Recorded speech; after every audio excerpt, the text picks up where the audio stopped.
E que nos ia dicir a 13 de outubro que íamos estar comendo e falando de xeados, neste caso dos artesanais, que están experimentando un crecemento significativo e os mestres artesáns galegos teñen o segredo, produto de proximidade e unha ampla carta de sabores.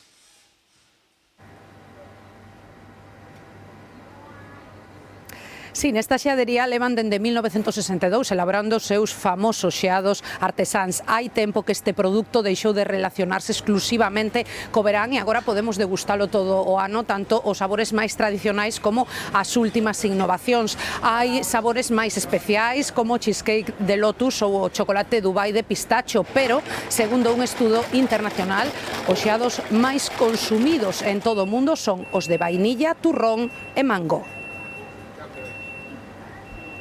Coas temperaturas rozando os 30 grados e as portas das xeaderías abertas, pese a estarmos a mediados de outubro, é difícil resistirse.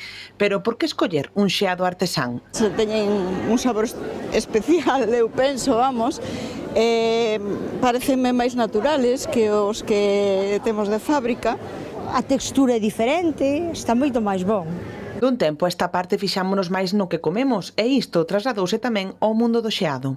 Facemos todo o xeado co propio produto, aquí non hai nin colorantes, nin conservantes, nin aditivos, non? E despois todas as frutas, que é o que nos distingue de moitas outras xeaderías, facémonos con fruta natural fresca. A elaboración é un proceso que require tempo e atención. A mestura dos ingredientes é fundamental, así como o tempo de conxelación para asegurar a textura e o sabor. Os xeados destacan porque son moi baixos, tanto en grasas como en azúcares, e bueno, eu creo que é un pouco o éxito do noso xeado, non? Antiguamente as xeaderías artesanais ofertaban pouca variedade de sabores, pero este cambio propiciou o éxito actual. Ahora estamos en outono, entonces empezamos co helado de boletus para acompañar unha carne, co helado, como che comentaba, de kiwi atlántico. E non só iso, a oferta amplíase a xeados sen gluten, sen lactosa e salgados, sí. Comer un xeado de castaña ou un albariño tamén é posible.